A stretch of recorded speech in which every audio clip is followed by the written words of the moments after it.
The man known to history as Henry Tudor, King Henry VII of England, was born in Pembroke Castle in Western Wales on the 28th of January 1457. Henry's father was Edmund Tudor, 1st Earl of Richmond. He was the son of Catherine of Valois and Owen Tudor, who Catherine had married after her first husband, King Henry V, died back in 1422. This made Edmund Tudor, Henry's father, a half-brother to the reigning King of England, Henry VI. Henry's mother was Lady Margaret Beaufort, a descendant of John of Gaunt, the third son of King Edward III, who had ruled England between 1327 and 1377, and Catherine Swynford. Henry's early life was fraught with danger, as would be the first 3 decades of his life. 3 months before he was born, his father, Edmund Tudor, died of bubonic plague. After this, his mother, Margaret, who was only 13 years old at the time, sought refuge at Pembroke Castle with her brother-in-law, Jasper Tudor, who would become a surrogate father to his newborn nephew. Margaret, who was thin, short, and far too young to give birth, struggled so intensely throughout her labour that her attendants thought it likely that both she and her child would die. Henry survived, though, and Margaret recovered, although it is likely that childbirth at such an early age may have resulted in physical damage, as, despite being married twice more throughout her life, Margaret would have no more children, and her only child, Henry, became the centre of Margaret's world. She loved and defended him fiercely, nurturing great ambitions for his future. Margaret had been betrothed to Edmund Tudor at age 9, 3 years prior to her marriage at just 12 years of age. At the time of the betrothal, King Henry VI, the reigning monarch of England, had no heir, though a son, Edward of Westminster, would be born to him and his queen, Margaret of Anjou, in 1453. As the richest heiress in England, with an annual income of £1,000, Margaret was also of royal blood, being the great-granddaughter of John of Gaunt, Duke of Lancaster, the third son of the last undisputed Plantagenet king, Edward III, whereas the rival House of York was formed of royal figures who were descended from the second and fourth sons of Edward III, illustrating why the early conflicts of the Wars of the Roses became known in some circles as the Cousins' War. This might have placed Henry in line to the throne at his birth, but Margaret Beaufort's family was descended from John of Gaunt's third marriage to Catherine Swynford, who had been the Duke's mistress for 25 years, and whose children had all been born before their marriage, making them of royal blood, but illegitimate. A royal decree issued decades earlier by King Henry IV has subsequently legitimized the Beaufort children, but had explicitly stated that neither they nor their ancestors could inherit the throne of England. The Yorkists consequently had a much better claim to the English throne should Henry VI be removed from power at some juncture, while Henry Tudor's claim was weak, based on the illegitimacy of the descendants of John of Gaunt and Catherine Swynford. Nevertheless, the Tudors fared well under Henry VI, with the king and his government conferring titles on Edmund and Jasper Tudor, who were Henry VI's half-brothers on account of their being the sons of the Dowager Queen Catherine of Valois from her second marriage to Owen Tudor. Few specific details are known about Henry's childhood and education. As a member of the Royal House of Lancaster, he would have received a good education, one which was then beginning to evince traces of the humanistic curriculum that was being developed in Renaissance Italy, with its emphasis on grammar, rhetoric, arithmetic, history, languages, and geography. His guardianship and place of residence changed several times during his childhood and adolescence, often with little warning. The lifelong bond between Henry and his mother would remain strong, but sadly, they would be separated before Henry's first birthday. In the spring of 1457, Margaret remained with her baby and brother-in-law Jasper at Pembroke Castle, mourning her late husband who had died just months before Henry's birth. However, in order to protect him, she knew she must marry again. This would not be a difficult task for Margaret, a wealthy heiress. By April, the now 14-year-old Margaret Beaufort was betrothed to Henry Stafford, second son of the Duke of Buckingham and 15 years older than herself. They were married in January 1458. By all accounts, Margaret's second marriage was a happy one. Henry was left in the care of his uncle Jasper Tudor at Pembroke Castle. Not as harsh an action as it seems. All evidence indicates that Jasper adored his nephew, was highly active in his upbringing and education, and thought of him as a surrogate son. Moreover, both Margaret and Stafford visited Henry and Jasper at Pembroke Castle periodically. Like most other people in England at this time, Henry's life was intrinsically tied up in the changing fortunes in the Wars of the Roses. Each shift in power brought abrupt changes to his status, his security, and his daily life. King Henry VI had ascended the English and French thrones back in 1422 when he was 9 months old, owing to the premature death of his father, King Henry V. At that time, England was in a strong position, only a few years earlier having gained an immense victory over the French at the Battle of Agincourt as part of the 100 Years' War. But Henry VI's reign was marked by a dramatic decline in England's fortunes, Henry's regency creating infighting amongst the English nobles who vied for influence over the child king. To make matters worse, as Henry VI approached adulthood, he began suffering from periodic mental health issues, frequently lapsing into bouts of dementia-like confusion and sometimes near catatonic behavior. The king's precarious health and long periods of unresponsiveness resulted in a breakdown in governance and authority and allowed the opening of a power vacuum. Power now rested with those closest to this weakened king, and the Yorkists would grow resentful of what they viewed as the corrupt exploitation of Henry's vulnerable state by his Lancastrian ministers and advisers. They would also blame the steady losses of Henry V's gains in France on the Lancastrians and distrusted Henry's queen, Margaret of Anjou, a French woman whom they resented for taking an intensely active role in governance and military matters on her husband's behalf.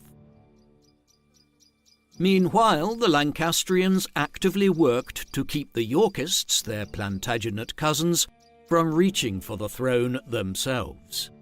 Tensions between those surrounding the king rose throughout the 1450s, breaking out into violent hostility by the spring of 1455, and over the next 5 years, hostilities would continue to escalate, leading to the Yorkists being accused of treason, leaving them with little choice but to fight to win the throne.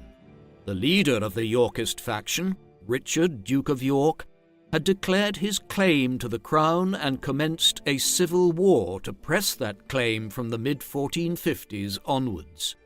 When he died at the Battle of Wakefield on the 30th of December 1460, his eldest surviving son and heir, the 18-year-old Edward, took up his father's claim and his cause, ultimately winning a crushing victory against the Lancastrians at the Battle of Towton in North Yorkshire on the 20th of March 1461, which was one of the bloodiest conflicts ever to have taken place on English soil in terms of lives lost.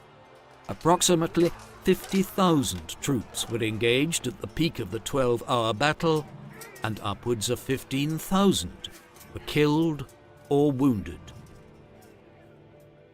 On the 28th of June 1461, Edward of York was crowned King Edward IV at Westminster Abbey, and Henry Tudor's life changed forever.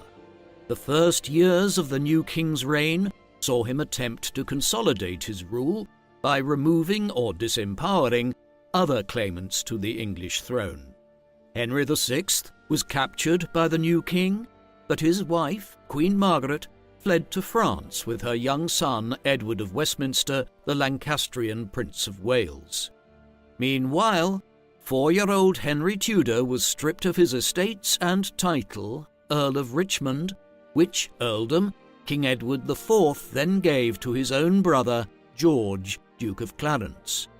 Henry's uncle, Jasper, a loyal Lancastrian general whose life was now in danger, bid a brief and sad farewell to his nephew, fleeing into exile in France.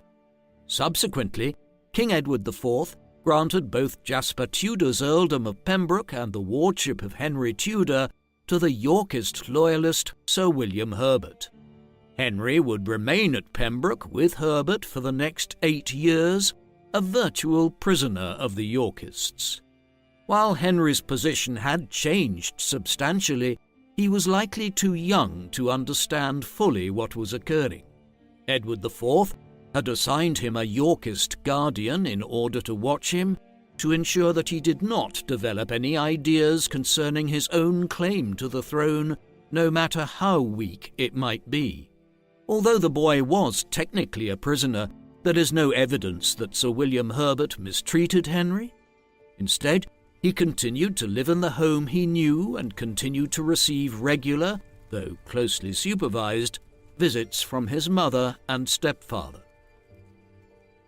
Henry's life changed abruptly once again in 1469 when Richard Neville, Earl of Warwick, known as the Kingmaker, for his role in engineering the rise of Edward IV to the throne, rebelled against the man he helped guide to the throne, now attempting to depose Edward and place his younger brother, George, Duke of Clarence, on the throne. Clarence himself had already begun attempting to clear his own path to the throne by reviving old rumours that the new king had been secretly married to another woman before his marriage to his queen, Elizabeth Woodville, making the union illegal and all of their children illegitimate. In the conflict that followed, Sir William Herbert fought for King Edward as a loyal Yorkist, but after their loss at the Battle of Edgecote Moor in July 1469, Herbert was captured by Warwick, denounced as an evil advisor to the king, and executed. With his guardian dead, the 12-year-old Henry sought refuge with his mother and stepfather at their estate at Woking.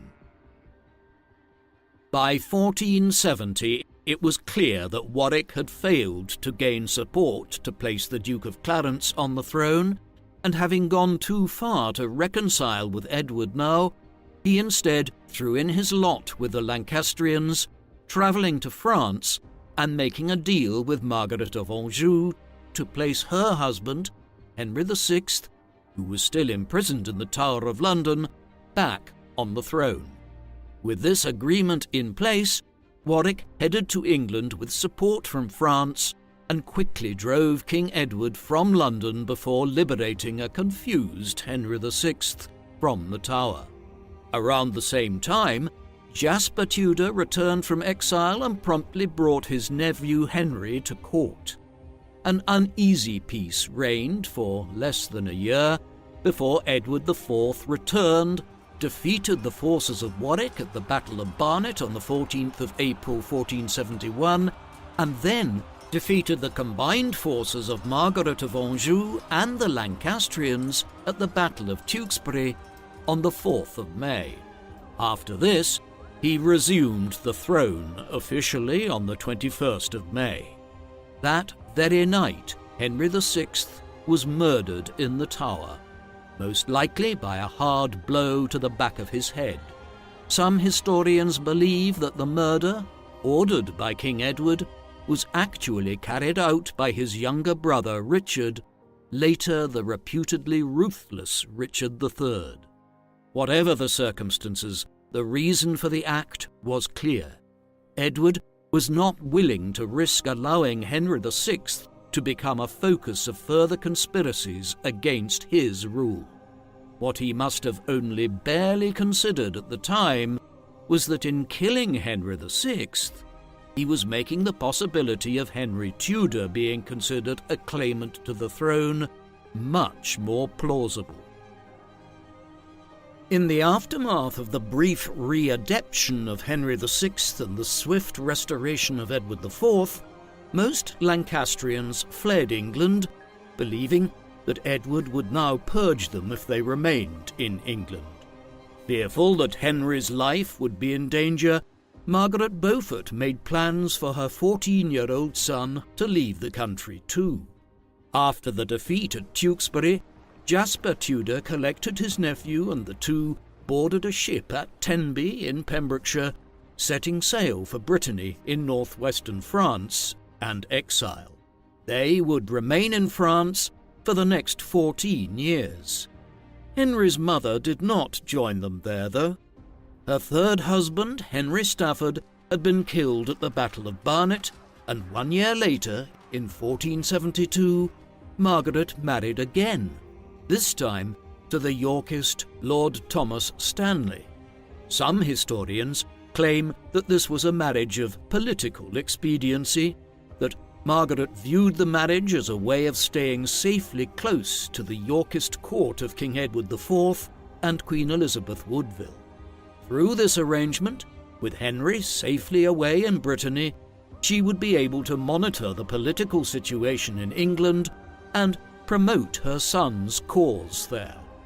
In France, Henry and Jasper journeyed to the city of Nantes to seek asylum at the court of Francis II, Duke of Brittany. The Duke graciously received the two as his guests, and they accompanied the court on their progress to Vannes the following year.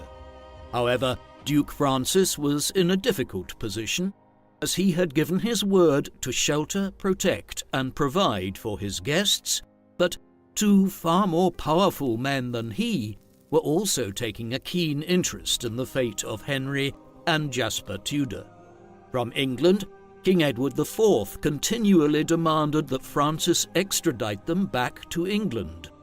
Edward's goal was undoubtedly to eliminate the last living Lancastrian claimant to the throne now that Henry VI was dead, while his son, Edward of Westminster, had also been killed following Edward's victory at the Battle of Tewkesbury.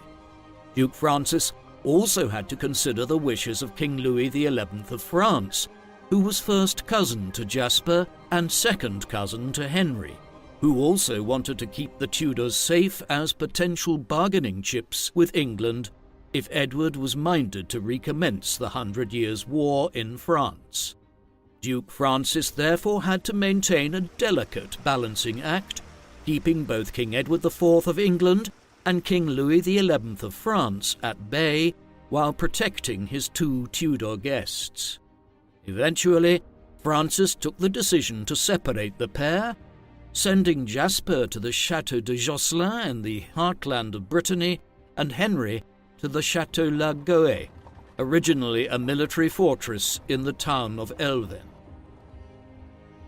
For the first time in his life, Henry, now 17, was left alone and was far from home without any family members at all that he could see and consult with.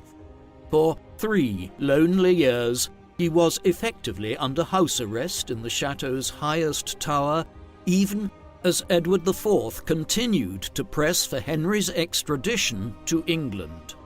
In 1476, the English changed their tactics. Edward IV now bypassed Duke Francis and sent message directly to Henry inviting him to return to England and that his marriage to a Yorkist woman could be arranged. Edward may have been sincere in this offer and might even have had his own eldest daughter, Elizabeth of York, in mind as the prospective bride. The king further promised that if Henry returned now, he would inherit the vast Beaufort fortune and estates in the future, currently held by his mother Margaret. However, if Henry did not return, Edward IV declared he would receive nothing and his exile would be permanent. During the winter of 1476, Duke Francis, weakened by illness and swayed by councillors who thought it expedient to acquiesce to the demands of King Edward, finally capitulated and handed the now 19-year-old Henry over to English envoys. Edward's men escorted their prisoner to the port town of Saint-Malo, where their ship bound for England was docked and waiting. Henry's panic at that moment can only be imagined, but he showed his mental agility here. Thinking quickly, he feigned illness and then took sanctuary in a church there. Through these measures, he managed to delay their departure for long enough for Duke Francis to have a change of heart and decide that Henry would remain in Brittany after all. There is little evidence to indicate where Henry was over the next 4 years, but by 1480 he was housed at the Château l'Hermine in Vannes, where he was finally reunited with his uncle Jasper after 6 years apart in France. Throughout the early 1480s, Edward IV continued to send offers of clemency to Henry and to arrange a marriage into the House of York if he would only surrender and return to England, but Henry and Jasper, ever suspicious of the king's intentions, refused all such proposals.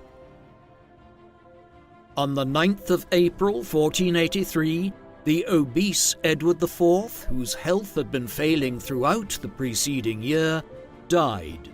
He was survived by his widow, now the Dowager Queen of England, Elizabeth Woodville, and 7 children, 5 daughters, and, most importantly from the perspective of the succession, 2 sons. His eldest son, Edward, was promptly proclaimed as King Edward V, but there was disagreement within the House of York over whether the boy, who was just 12 years of age at the time of his father's death, was old enough to govern in his own name.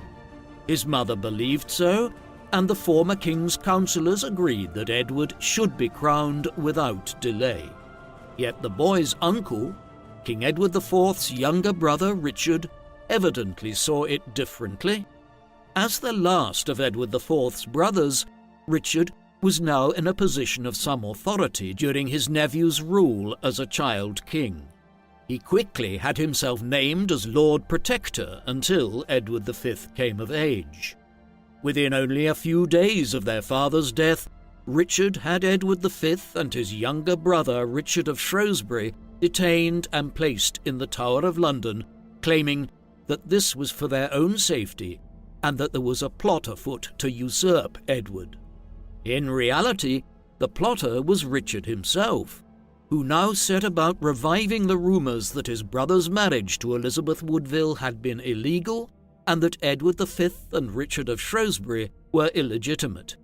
This done, on the 25th of June 1483, he had Parliament declare that his deceased brother's children were illegitimate and assumed the throne himself, being crowned 2 weeks later as King Richard III. The fate of his 2 nephews, known to posterity as the Princes in the Tower, remains a mystery. Richard almost certainly had them killed around the time he usurped the throne. Up until 1483, it seemed that the Wars of the Roses were finished and the Yorkist line had triumphed. Richard's actions changed matters, as many people, both supporters of the Yorkist and Lancastrian cause in years gone by, were disgusted by Richard's actions.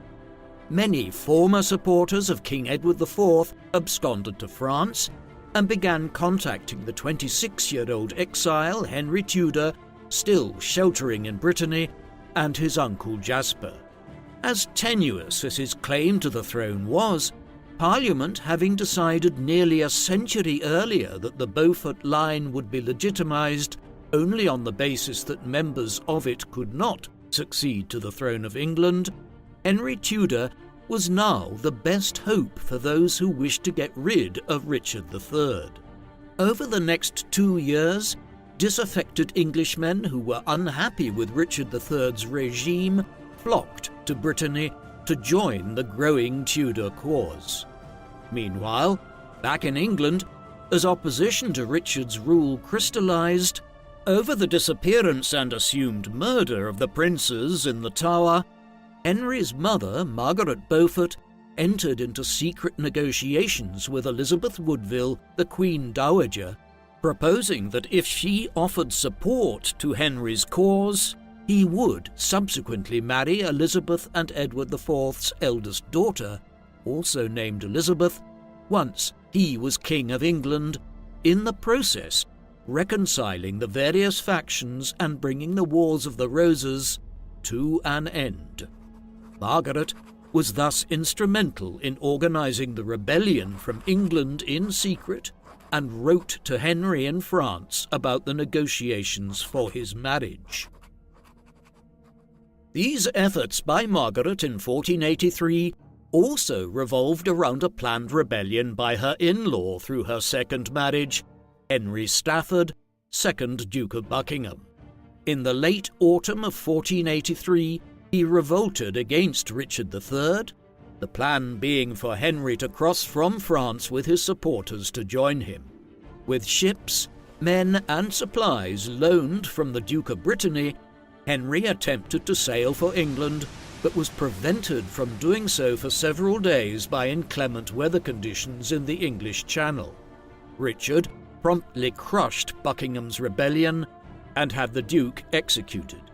Aware that Henry's mother had been involved, the king also confiscated her estates and income and placed her under house arrest. Richard also immediately demanded of the Duke of Brittany that he would extradite Henry Tudor back to England. In Brittany, Henry promptly headed for the court of King Louis XI of France, where he was warmly welcomed and provided with more men and financial support, the French being only too happy to sow unrest in England and potentially aid Henry Tudor to seize the English throne. Meanwhile, Margaret continued to write secretly to her son, keeping him informed of developments in England. Those who had survived Buckingham's failed rebellion had joined the growing numbers of supporters surrounding Henry in France, but although the cruelty of Richard III made him unpopular, that had not altered the fact that Henry Tudor's claim to the throne was tenuous at best, and that he was still a Lancastrian. Accordingly, many Yorkists supported him begrudgingly and might not continue to do so for long after Richard's removal. Aware of these issues, on Christmas Day 1483, Henry addressed his varied supporters at Rennes Cathedral, swearing an oath to lead them to victory against Richard III and then to marry Elizabeth of York, as his mother and Elizabeth Woodville had planned. This move appeased the Yorkists and also added legitimacy to his potential seizure of the crown by ensuring that any children that Henry would have, and that might succeed him one day, would be the grandchildren of the deceased King Edward IV. This plan was soon nearly foiled.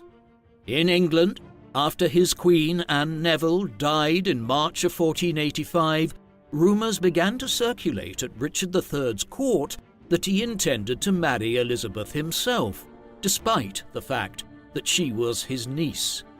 Such an action would prevent Henry from gaining legitimacy by marrying her.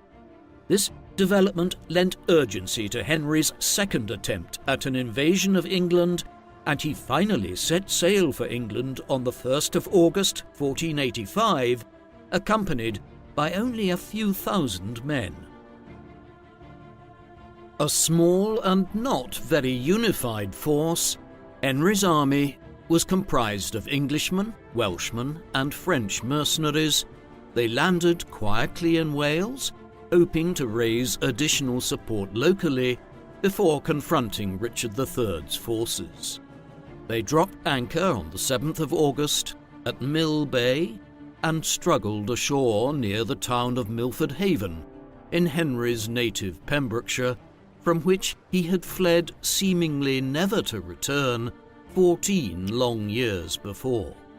Henry, overcome with emotion, fell to his knees and kissed the soil beneath his feet, quoting the biblical Psalm 43, "Judge me, O Lord, and fight my cause." He then rose to his feet and cried out in a loud voice for his men to follow him in the name of God and St. George. Henry was able to raise additional military support in Wales in the 2 weeks that followed, marching over the English border with about 5,000 men.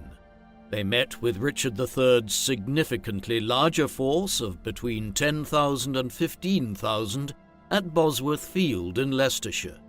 Richard's army held the high ground on Ambion Hill, as well as, it seemed, all other advantages, including superior cavalry and reserves.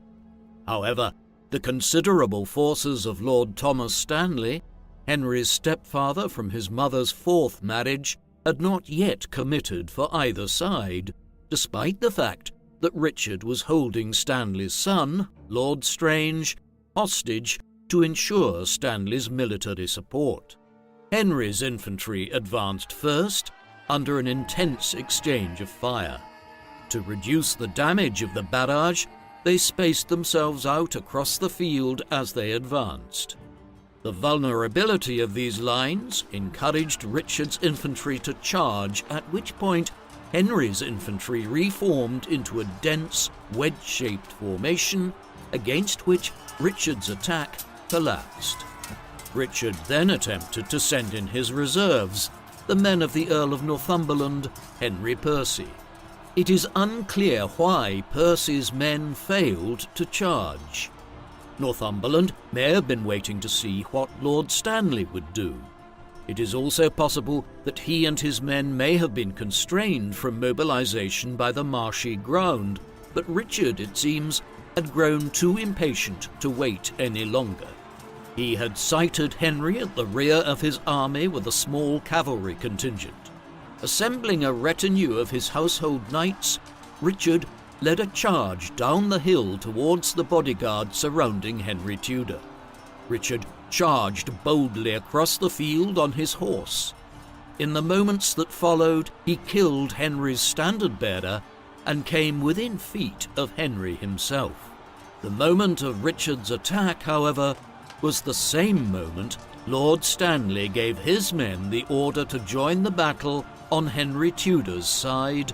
Richard and his men were immediately overwhelmed, not only by the quick reformation of Henry's infantry, but also by the cavalry charge led by Lord Thomas Stanley's brother, William.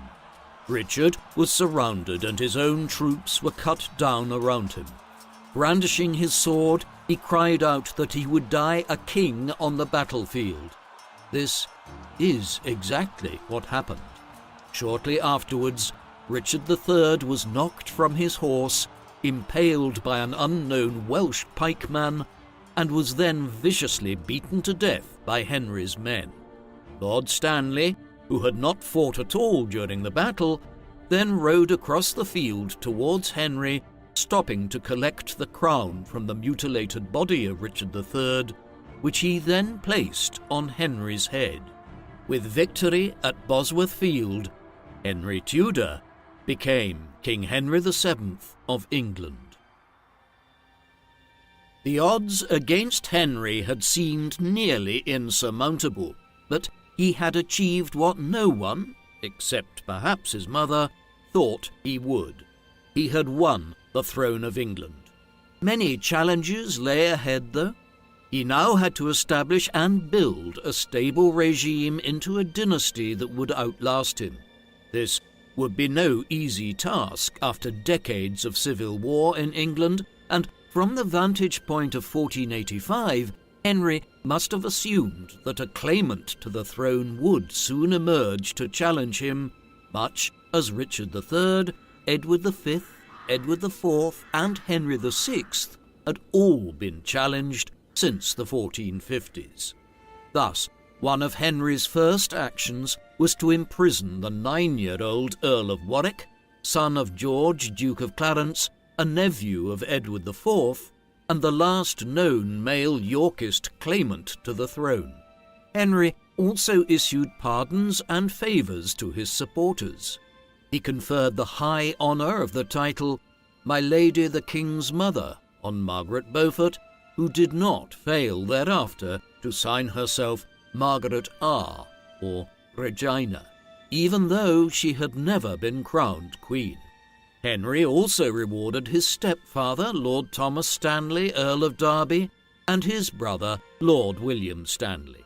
The new king was crowned at Westminster Abbey on the 30th of October, 1485. Only a few days later, Henry VII held his first parliament.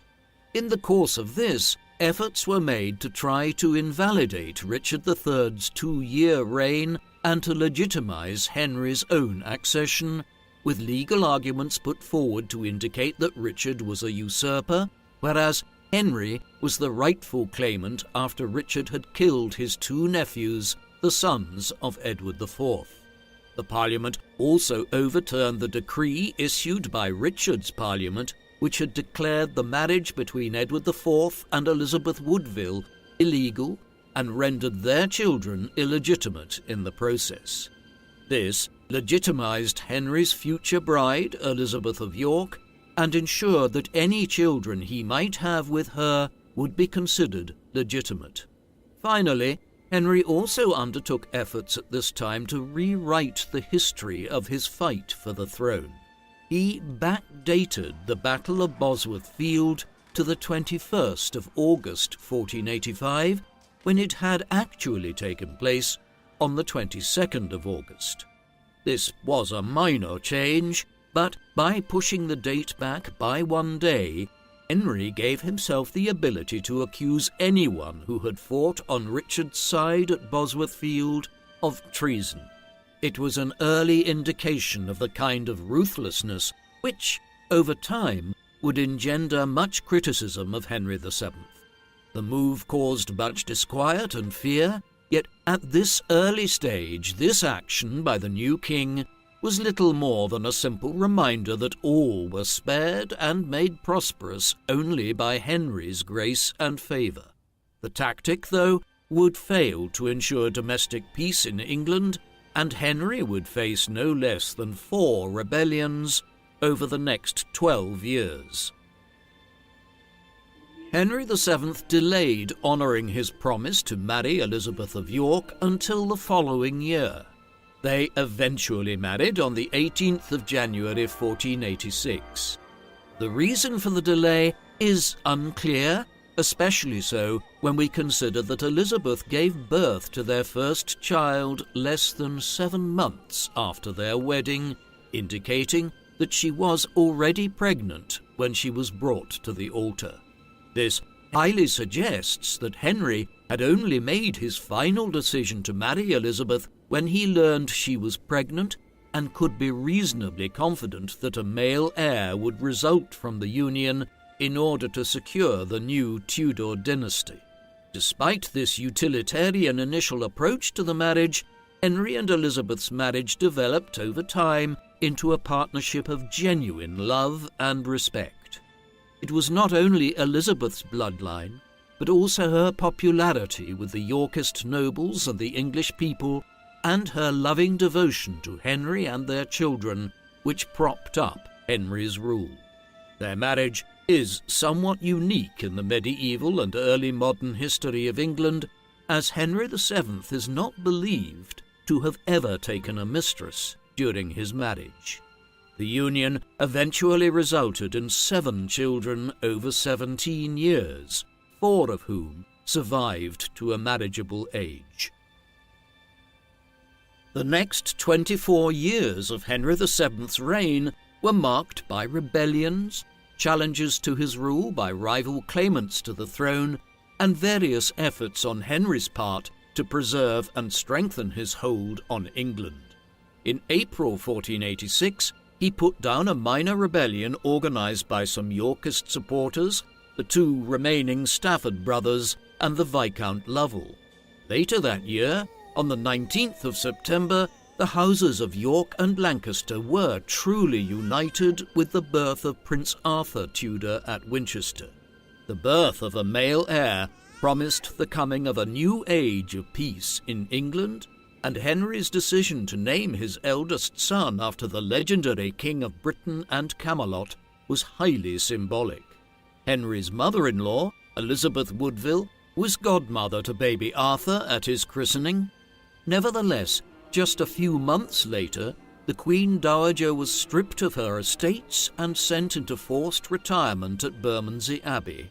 It is unclear exactly why Henry VII would have treated his mother-in-law in such a way, but the cause likely lay with his own mother, Margaret Beaufort, who viewed Woodville as a rival at court and who resented having to defer to her as a former queen consort. It was all an indication of how precarious the supposed alignment between the Yorkists and Lancastrians under Henry's rule could be, and how petty self-interest could jeopardize all of Henry's work. A fresh and more worrying rebellion against Henry's rule commenced in 1487. That year, John de la Pole, the Yorkist Earl of Lincoln, revolted in support of a peasant boy named Lambert Simnel. Lincoln and his followers now claimed that this boy was actually the young Earl of Warwick, nephew of Edward IV, whom they intended to place on the throne. Simnel was clearly a stooge who had been selected because he bore a passing resemblance to Warwick, the latter of whom in reality was still imprisoned in the Tower of London. Despite this, the plotters around Simnel gathered a significant following in Ireland, which was partially controlled by the English crown. Simnel was crowned as King Edward VI of England in a makeshift ceremony in Christchurch Cathedral in Dublin. Despite these promising beginnings, when Simnel and his followers crossed to England, Henry quickly crushed their rebellion on the 16th of June 1487 at the Battle of Stoke, during which the Earl of Lincoln was killed. Afterwards, Henry showed mercy to the rebels, pardoning most of them, including Simnel, whom he brought to his court and employed in the kitchens there. He would live at least until the 1530s and later acquired a post as a royal falconer. Henry could be both ruthless and merciful as a monarch. In the same year, Henry commissioned a new royal crown to be made as a symbol of the new monarchy. This was studded with elaborate jewels and featured the royal symbols of both England and France, which the kings of England continued to press their claim to rule long after the 100 Years' War had ended. Other innovations of Henry's include the first minting of a gold sovereign or £1 coin. Other medieval coins typically featured an image of the monarch on one side and a cross on the other. Henry's gold sovereign, however, instead featured the Tudor rose. This combined the white and red roses of the houses of York and Lancaster and was a powerful statement to the realm that Henry had united the warring factions and ended the Civil War. He also invested heavily in architecture and ornamentation to bolster his rule, building the impressive Richmond Palace on the banks of the River Thames near London. This was built around 1500 and would remain one of the foremost royal residences in England for a century and a half before being largely destroyed at the time of the English Civil War in the middle of the 17th century. King Henry and Queen Elizabeth's family continued to grow throughout the first decade of their marriage. On the 28th of November 1489, Elizabeth gave birth to their second child and eldest daughter, whom they named Margaret after Henry's mother. 2 years later, on the 28th of June 1491, their second son, named Prince Henry after his father, was born. Their fourth child, another daughter, arrived in July 1492 and was named Elizabeth after her mother, but she only lived for 3 years at a time of high levels of infant mortality. 4 years after the ill-fated Elizabeth's birth, on the 18th of March 1496, Elizabeth was delivered of her last child to survive to adulthood, Mary. While Henry VII was widely known as a friendly but nonetheless sober, cautious and reserved personality, he thawed considerably with his wife and children and apparently encouraged and enjoyed his close family life. Back in the mid-1480s, King Louis XI of France and his successor Charles VIII had been allies of Henry Tudor. This amicable relationship with the French could only last so long, though. In 1491, the French invaded Brittany, Henry's former home and the seat of his closest allies during his exile. Henry responded by declaring war on France. Parliament was reluctant, however, to vote funding for this venture and made their grant conditional on a promise that the war would be of short duration. Henry was, therefore, delayed from setting sail for France until October, nearly the end of the campaigning season, and after only 3 weeks on campaign, the French offered Henry peace terms. Within weeks, Henry agreed to withdraw in exchange for an annual pension of £12,500 from the French king.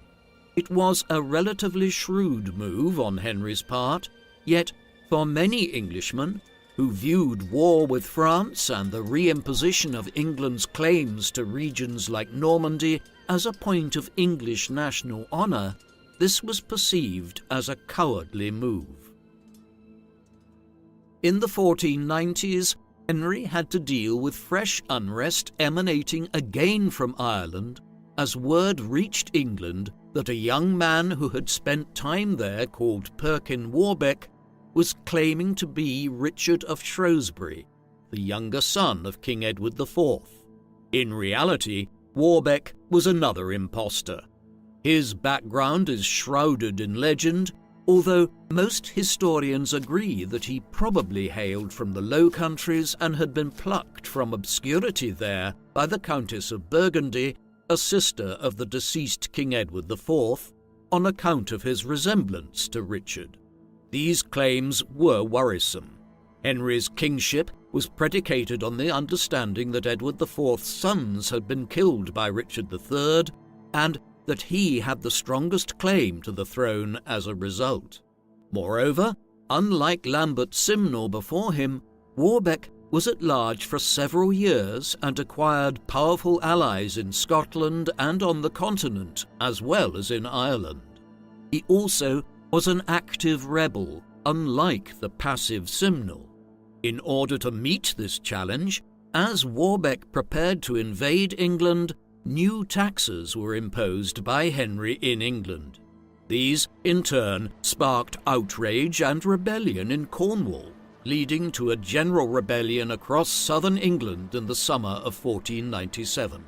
It was only suppressed following military clashes near London itself, and Henry's wife and children had to take refuge in the Tower of London for their safety at the height of the emergency. On the 17th of June 1497, Henry VII defeated the Cornish rebels at the Battle of Blackheath, also known as the Battle of Deptford Bridge. 4 months later, on the 5th of October, the man claiming to be Richard, Duke of York, Perkin Warbeck, was finally captured in Hampshire and imprisoned in the Tower of London.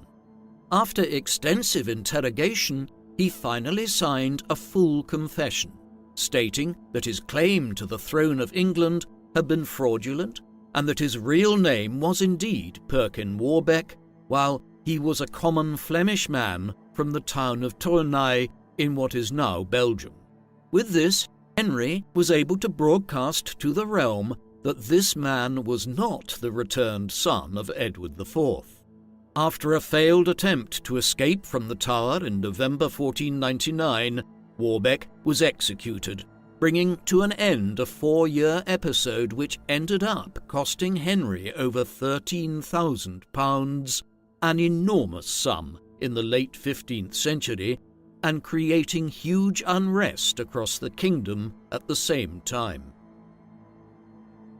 Following the Warbeck emergency, Henry began turning to more calculated ways of strengthening his grip on power, specifically by employing a cohort of ruthless administrators who would build up a secret service to monitor the political world of the English court and the towns, and also to engage in a more absolutist form of government, one which would extract as much money as possible from the country. Through these means, Henry would develop a more efficient method of ruling and secure the Tudor dynasty against all enemies. This was royal absolutism over a century before it first emerged in France. Henry relied on the political advice offered by the highly learned former Chief Justice Sir John Fortescue in the many books he had produced on England's politics prior to his death in 1479. He wrote a highly influential book on statecraft, often referred to simply as The Governance of England, but whose original title was The Difference Between an Absolute and a Limited Monarchy. Fortescue had spent his life observing the differences between English governance and that of France, and had concluded that the English king's inability to impose taxes without the consent of Parliament was the crucial difference between the monarchies of England and France. The French king could levy taxes on his people whenever he wanted, making him rich and powerful. The common people of England, on the other hand, were far more prosperous and had placed limits on the English crown's ability to raise taxes. This, Fortescue asserted, had been the primary cause of the ruinous Wars of the Roses. If Henry wanted to strengthen his position, he needed to overcome this difficulty and enrich himself in other ways. The solution, he believed, would be for the king to acquire new lands and annual revenues, and in doing so end the power which Parliament and the aristocracy held over him. Fortescue's assessment opened up a period of absolutist government in the last decade of Henry's reign. He heavily limited the court and drastically reduced the number of people who had access to the seat of power, in the process reducing the cost of government considerably and saving a lot of money. The offshoot of this was that Henry now began to rule with just a small cohort of loyal followers. Henry also strengthened his network of spies and began to acquire more lands and revenues by pressuring his nobles to sell their property to him wherever he could. His administrators took personal charge of England's finances, micromanaging the collection of taxes and other matters which traditionally had been left to local lords and elites to oversee.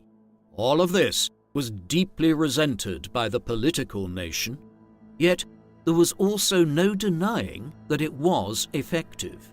During the last 12 years of his reign, the crown became financially self-sufficient, and between 1497 and 1509, Henry only had to convene one brief parliament in the spring of 1504. Another often overlooked element of Henry's policies during these years was his attitude towards Ireland. The English crown had conquered much of the neighbouring island in the 12th and 13th centuries, only to see an Irish resurgence push them back to Dublin and its hinterland in the 14th and 15th centuries. Moreover, not only was English rule there weakened, but the support both Simnel and Warbeck had acquired on the island demonstrated that even the lords of English blood in Ireland had become a liability to the English crown. Henry set about a more interventionist policy, sending Sir Edward Poynings to Ireland in 1494. Over the next several years, he introduced several major reforms and held a parliament, notably passing Poynings Law, a legal instrument which dictated that any legislation which was to be passed through an Irish parliament had to be reviewed by the government in England first. This would have constitutional implications for Ireland for the next 300 years.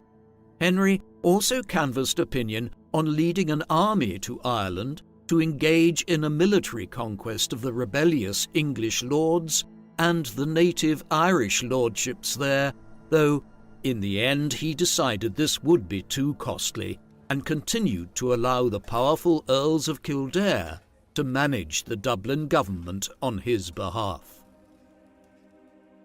These years also saw Henry attempting to forge a powerful alliance with the two united kingdoms of Spain, Aragon and Castile, by marrying his eldest son and heir, Prince Arthur, to the Spanish Princess Catherine of Aragon.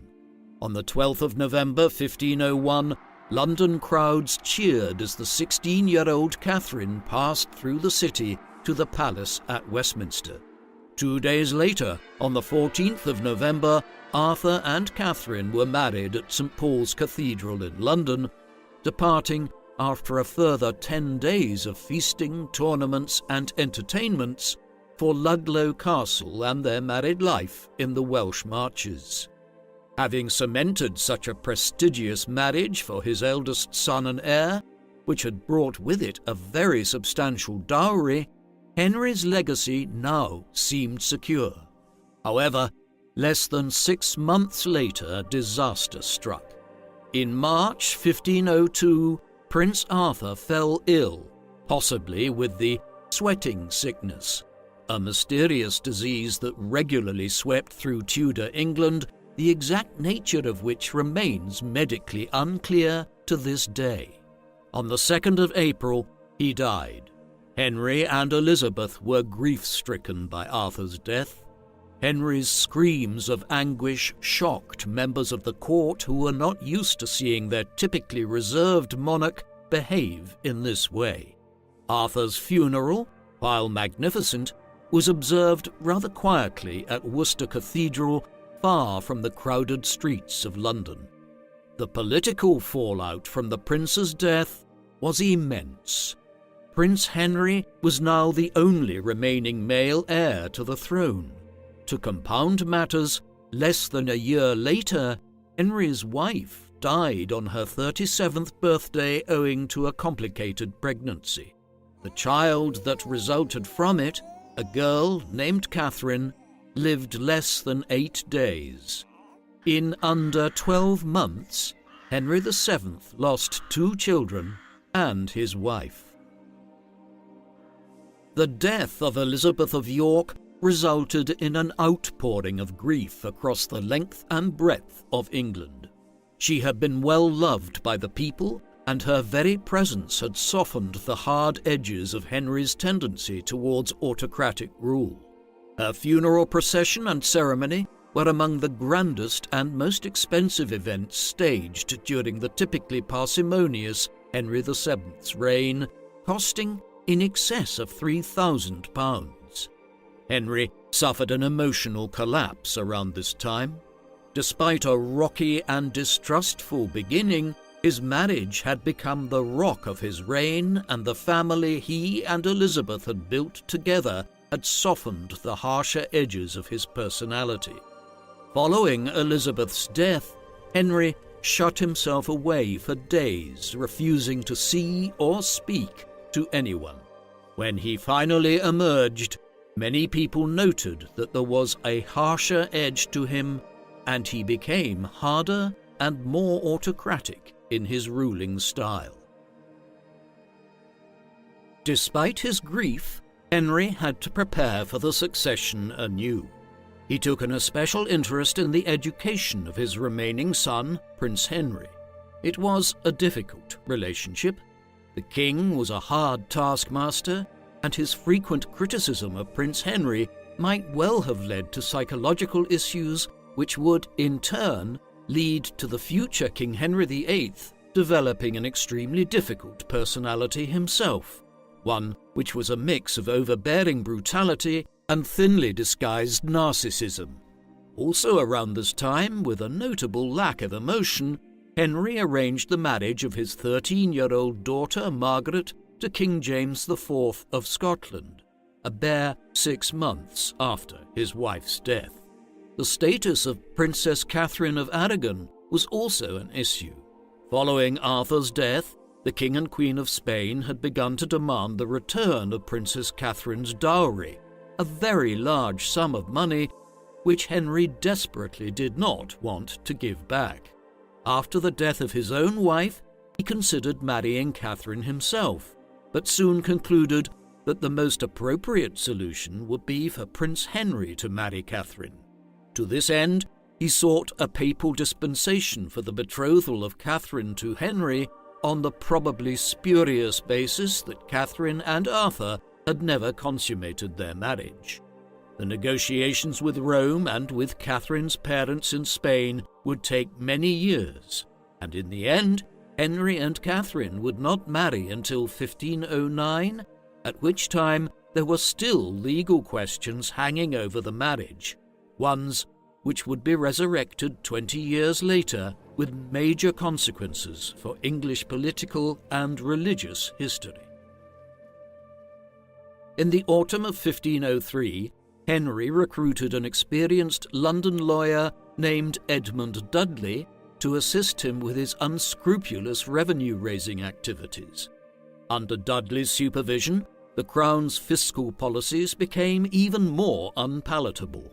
Not satisfied with simply pressuring landowners to sell their estates and give their annual revenues to him, Henry now enlisted Dudley to transform the Privy Chamber and the Royal Treasury, organs of traditional royal rule, into business operations. For instance, Dudley revived laws which had long been unenforced in England in order to impose fines on those who committed minor infractions. If anyone refused to pay the resulting fines or protested the injustice of them, they were imprisoned. Many, understandably, chose to pay the fines. Henry also began levying fines against his nobles for keeping private armies, despite the fact that this had always been the practice in medieval England, though this was a security measure too designed to ensure that no figure like Warwick the Kingmaker of decades gone by could foment new wars against the crown. Other legal interventions added to the growing animosity felt towards Henry VII and his closest advisers such as Fortescue and Dudley. For example, in the later years of his reign, Henry assembled a small group of hand-picked lawyers to serve as his, quote, counsel learned in the law. This body had no official power. Instead, it worked directly for Henry, intervening in various legal proceedings in the official courts and privately adjudicating on matters themselves. Often, this was done with the goal of imposing fines that were directly paid into the royal treasury. This caused enormous unrest, as such interventions were seen as a breach of the relationship between the English crown and its subjects, which had been established through various legal documents over several centuries, like the Magna Carta of the 13th century. In a sign of how reviled figures like Dudley were as instruments of Henry VII's absolutist policies, when Henry VIII ascended a few years later, Dudley was quickly arrested, charged with treason, and executed. By 1507, it was clear that the most popular person in England was Prince Henry. His father, the king, was glad to show off his son's abilities and tasked him with organising and staging the spring tournaments that year. The 15-year-old Henry literally shone during the ceremonies and events, presiding over the tournaments, greeting dignitaries, chatting with both noblemen and commoners with friendliness and charm, and graciously presenting the tournament's victors with expensive trinkets. Everyone present could see the glaringly clear distinction between the dour, serious and detached figure of Henry VII, who many people viewed as increasingly tyrannous, and the smiling, gregarious and open prince and heir. Not for nothing has one recent biographer of Henry VII referred to him as the Winter King, in nothing other than securing the town of Boulogne in northern France for a few years before it was quickly lost again to the French. He is much more well known for his marital affairs. When his marriage to Catherine of Aragon, which was otherwise the happiest of his 6 marriages, failed to result in a male heir, he became determined to divorce her on the basis that his brother Arthur had consummated his marriage to Catherine. For watching People Profiles documentaries, please subscribe if you haven't already, and don't forget to hit the bell icon to get notifications so you never miss an upload. If you would like to watch our videos with no adverts of any kind, listen to audio podcast versions of our videos, discuss history with other People Profiles fans, and much, much more, go to peopleprofiles.com and become a member for as little as $2 per month. Members can also receive discounted merchandise, behind-the-scenes material, and a credit in our videos, along with much more. So, please support us in our work in return for exclusive offers at peopleprofiles.com via the link in the video description. Thank you very much for watching.